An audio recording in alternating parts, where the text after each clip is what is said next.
আপনারা জানেন কি বাংলাদেশের জনসংখ্যার অর্ধেক নারী, তবুও নারী ও পুরুষের বৈষম্যর দিক থেকে বাংলাদেশের অবস্থান দক্ষিণ এশিয়ার সূচকে নিচ থেকে তৃতীয়।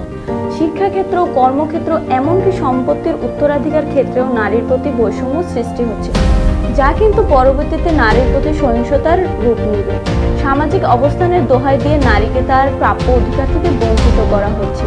নারীর প্রতি সহিংসতা দূর করার জন্য নারী ও পুরুষের বৈষম্য দূর করতে হবে। তৃণমূল পর্যায় থেকে নারীকে অর্থনৈতিকভাবে স্বাবলম্বী করে তুলতে হবে। সামাজিক কুপ্রথা ও কুসংস্কার দূর করতে হবে। এ ব্যাপারে গণসচেতনতা বৃদ্ধি করতে হবে।